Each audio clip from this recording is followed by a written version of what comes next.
ಆರಾಧ್ಯ ದೇವರಾಗಿರುವಂತಹ ಶ್ರೀ ರಾಮಲಿಂಗೇಶ್ವರ ಅಡಿದಾವರೆಗಳಲ್ಲಿ ಬಡಮಟ್ಟು ಸರ್ಕಾರಿ ಉನ್ನತ ಗ್ರಾಮ ಪಂಚಾಯತಿ ಅಧಿಕಾರಾವಧಿ ಎಷ್ಟು ವರ್ಷ?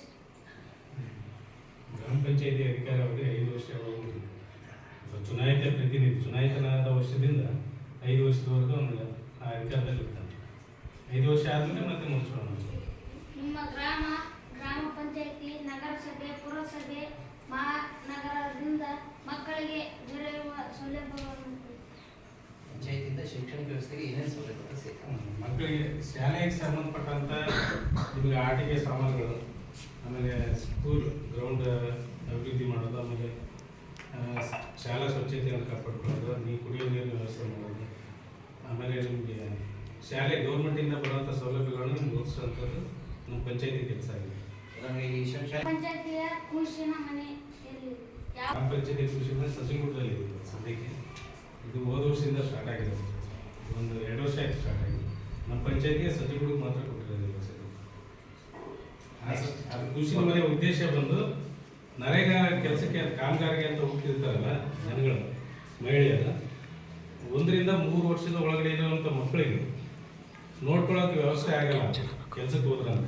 ಆ ಅನುಕೂಲಕ್ಕೋಸ್ಕರ ಆ ಮಕ್ಕಳನ್ನ ಆ ಕೃಷಿ ಮನೆಯಲ್ಲಿ ಬಿಟ್ಟು ಹೋಗೋದಕ್ಕೋಸ್ಕರನೇ ಅದನ್ನ ಕೃಷಿ ಮನೆ ಅಂತ ಒಂದು ಕಾರ್ಯಕ್ರಮ ಸರ್ಕಾರ ತಂದಿದೆ. ಗುಪ್ತ ಮತದಾರರಿಂದ ತಮಗೆ ಬೇಕಾದಂಥ ಪ್ರತಿನಿಧಿಗಳನ್ನು ಆಯ್ಕೆ ಮಾಡೋ ಅಧಿಕಾರ ಜನಗಳಿಗಿರುತ್ತೆ. ಆ ಪ್ರಕ್ರಿಯೆ ಮುಖಾಂತರ ನಾವು ಆಯ್ಕೆ ನಮ್ಮ ಬೈರಾಪುರ ಗ್ರಾಮ ಪಂಚಾಯತಿಯ ವ್ಯಾಪ್ತಿಗೆ ಒಳಪಡುವ ಶಾಲೆಗಳ ಸಂಖ್ಯೆ ಎಷ್ಟು? 6 ಪ್ರೈಮರಿ ಶಾಲೆಗಳಿವೆ. 6 + 2 ಅಂದರೆ 2 ತಾಂಡ ಬರುತ್ತೆ. ತಾಂಡದಲ್ಲಿ ಆಮೇಲೆ 6 ಗ್ರಾಮಗಳಿಗೆ ಬಂದು ಟೋಟಲ್ 8 ಪ್ರೈಮರಿ ಶಾಲೆಗಳು. ಒಂದು ಸಜ್ಜಗುಡದಲ್ಲಿ ಕಾಲೇಜ್ ಇದೆ, ಆಮೇಲೆ ಬೈರಾಪುರ ಹೈಸ್ಕೂಲ್ ಇದೆ.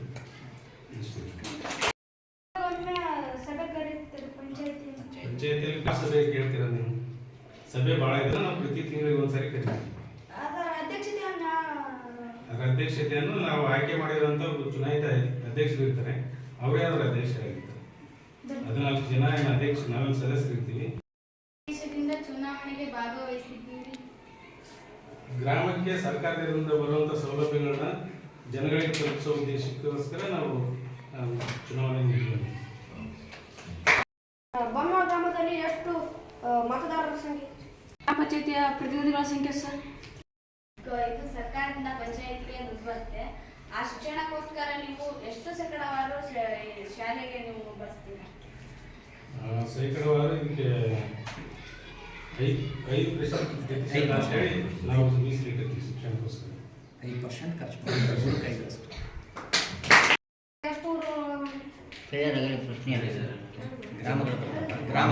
ಗ್ರಾಮಗಳ ಬಂದು ಇಲ್ಲಿ 6 ಇದಾವೆ. ಅದರಲ್ಲಿ 6 ಕಂದಾಯ ಗ್ರಾಮಗಳು ಅಂತಿರೋದು, 2 ಕಂದಾಯೇತರ ಗ್ರಾಮಗಳು ಅಂದರೆ ತಾಂಡ ಅಂತ. ಇಲ್ಲಿ ಬೊಮ್ಮಳ ತಾಂಡ ಒಂದು, ಬೈರಾಪುರ ತಾಂಡ ಒಂದು, ಇವೆರಡು ಕಂದಾಯೇತರ ಗ್ರಾಮಗಳು. 6 ಕಂದಾಯ ಗ್ರಾಮಗಳು. 6 + 2. ಗ್ರಾಮ ಪಂಚಾಯತಿಯ ಕಾರ್ಯದರ್ಶಿಯನ್ನು ಯಾರು ಆಯ್ಕೆ ಮಾಡ್ತಾರೆ? ಗ್ರಾಮ ಪಂಚಾಯತಿಯ ಕಾರ್ಯದರ್ಶಿಯನ್ನು ಯಾರು ಸರ್ಕಾರನೇ ಆಯ್ಕೆ ಮಾಡುತ್ತೆ. ಸಿಇಒ ಅಂತೇಳಿ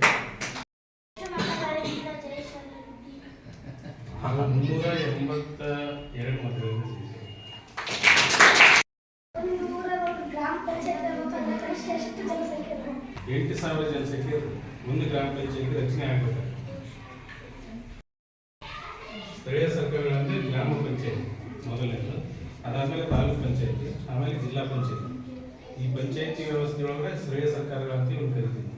ಮುಖ್ಯವಾಗಿ ಗ್ರಾಮ ಪಂಚಾಯತಿನ ಗ್ರಾಮ ಪಂಚಾಯತಿಯ ಅಧ್ಯಕ್ಷರ ಇವಾಗ ಸದ್ಯಕ್ಕೆ ನಾಗಮ್ಮ ಅಂತ ಬೊಮ್ಮನೂರು ಅವರಿದ್ದಾರೆ ಪ್ರಸ್ತುತ.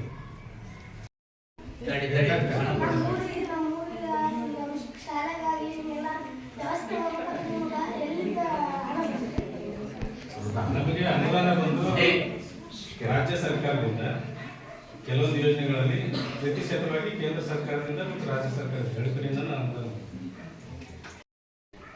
ಉಪಾಧ್ಯಕ್ಷರು ಸದ್ಯಕ್ಕೆ ಅನುಭವ ಹುಸೇನಪ್ಪ ಅಂತ. ಸೌಲಭ್ಯ ಯಾವ ರೀತಿ ಇರುತ್ತೆ? ಮಾಸಿಕ ವೇತನ ಅಂತ ನಮ್ಗೇನು ಸಂಬಳ ಅಂತ ಇರಲಿಲ್ಲ, ಗೌರವಧನ ಕೊಡ್ತಾರೆ ವೇತನ ತಿಂಗಳಿಗೆ 1,000 ರೂಪಾಯಿ ಅಂತೇಳಿ ಗೌರವಧನ ಇತ್ತು. ಗ್ರಾಮ ಪಂಚಾಯತ್ ಚುನಾವಣೆ ನಡೆಸೋರೆ ಯಾವ ಚುನಾವಣೆ? ಗ್ರಾಮ ಪಂಚಾಯತಿ ಗ್ರಾಮ ಪಂಚಾಯತಿ ಚುನಾವಣಾಧಿಕಾರಿಗಳಿಂದನೇ ನಡೀತದೆ. ಅವರ ನಿರ್ದೇಶನದ ಉದ್ದೇಶಗಳು ಏನಪ್ಪ ಅಂದ್ರೆ ಒಂದು 4 ಅನಿಸಿಕೆಗಳನ್ನ ಹೇಳಬೇಕಂತ ಅವರಲ್ಲಿ ವಿನಂತಿಸಿಕೊಳ್ಳುತ್ತೇನೆ. ಎಲ್ರಿಗೂ ನಮಸ್ಕಾರ. ಈಗ ನಾನು ಗ್ರಾಮ ಪಂಚಾಯತಿ ಪ್ರತಿನಿಧಿಯಾಗಿ ತಮ್ಮ ಹತ್ರ ಕೆಲವು ಸಲಹೆಗಳನ್ನ ಅನಿಸಿಕೆಗಳನ್ನ ಹಂಚ್ಕೊಳ್ಳೋಕೆ ಇಷ್ಟಪಡ್ತೀನಿ ಅಷ್ಟೇ. ಇದು ಗ್ರಾಮ ಪಂಚಾಯತಿ ಅಂದರೆ ಜನಗಳಿಗೆ ಅನುಕೂಲ ಮಾಡಲಿಕ್ಕೆ, ಅಂದರೆ ಸರ್ಕಾರದಿಂದ ಬಂದಿರುವಂಥ ಸೌಲಭ್ಯಗಳನ್ನ ನೇರವಾಗಿ ಜನಗಳಿಗೆ ತಲುಪಿಸ್ಲಿಕ್ಕೋಸ್ಕರನೇ ಇರುವಂಥ ಒಂದು ಸರ್ಕಾರದ ಒಂದು ಸಣ್ಣ ಭಾಗ ಘಟಕ ಇದು ಫಸ್ಟ್ ಗ್ರಾಮ ಪಂಚಾಯತಿ. ಇಲ್ಲಿಂದ ನಮ್ಗೆ ಏನೇ ಸಮಸ್ಯೆಗಳಿದ್ರು ನಾವು ಸರ್ಕಾರಕ್ಕೆ ತಿಳಿಸ್ಬೇಕು ಅಂತಂದರೆ ಅದು ಫಸ್ಟ್ ಗ್ರಾಮ ಸಭೆ ಮುಖಾಂತರನೇ ತಿಳಿಸ್ಬೇಕು. ಆ ಗ್ರಾಮ ಸಭೆನ 6 ತಿಂಗಳಿಗೆ ಒಂದ್ಸರಿ ನಾವು ಮಾಡ್ತೀವಿ. ಪ್ರತಿ 6 ತಿಂಗಳಿಗೆ ಒಂದ್ಸರಿ ಗ್ರಾಮ ಸಭೆ ಅಂತ ಇರುತ್ತೆ. ಆ ಗ್ರಾಮ ಸಭೆ ಏನಾದರೂ ನಮ್ಮ ಸರ್ಕಾರದಿಂದ ಆದೇಶಗಳು ಬಂದಾಗ